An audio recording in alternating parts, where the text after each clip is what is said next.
Today's Winston Cup highlights are brought to you by Ford and your Ford dealer. Have you driven a Ford lately? The pre-race questions were, could Rusty Wallace get through the field without any problems from his 21st starting spot? Could Dale Earnhardt close in on Rusty's 37-point lead in the chase for the Winston Cup title? Or would Mark Martin finally drive into victory lane after 112 starts? The first question was answered quickly. Wallace sliced through the field and found himself inside the top 5 by lap 80. Closing in on the lead pack would take a little help in the form of a caution. He didn't get one here as Jimmy Spencer harmlessly lost it in turn 4. Dale Earnhardt, Mark Martin, Ricky Rudd, and Harry Gant provided most of the early race excitement as the 4 fiercely fought for the lead for some 40 laps. Jerry O'Neill and Ken Schrader put an end to that battle as they brought out the third of 14 caution flags on the day. A torrid battle between Wallace and Earnhardt would then ensue. Eventually, Wallace took charge. Ricky Rudd snatched the top spot soon after and held on until Jim Sauter crashed in turn 2.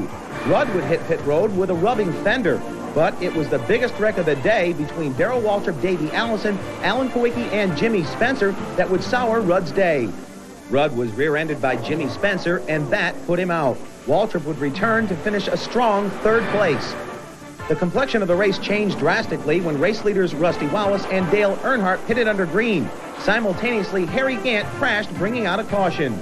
Wallace ended up on the tail end of the lead lap, Earnhardt 1 lap down. With Mark Martin leading, Rusty and Dale took off to try to make up lost ground. They went door to door going into turn 3, and Earnhardt took a ride as the 2 made contact. Sterling Marlin would put the final blow on Dale. Martin swooped by both, dropping Wallace a lap down. Rusty would regain his lost lap, catch a caution, and with just 20 laps remaining, still had a shot at the win. Martin set sail on the restart. Wallace bypassed Waltrip for second. The attempt to catch Mark failed, and Mark Martin finally got his checkered flag. The team stood on pit road in unison, congratulating the first-time winner. For Mark Martin, it was truly a dream come true. Well, I really couldn't believe I was pulling away, but man, I knew that one or two things. I was either going to have to run my guts out or lose. And I really, really didn't want to lose the race. Losing the race to me is having it won and then it going away. Having it look like you're going to win. And it looked good for us, and I didn't want that to change.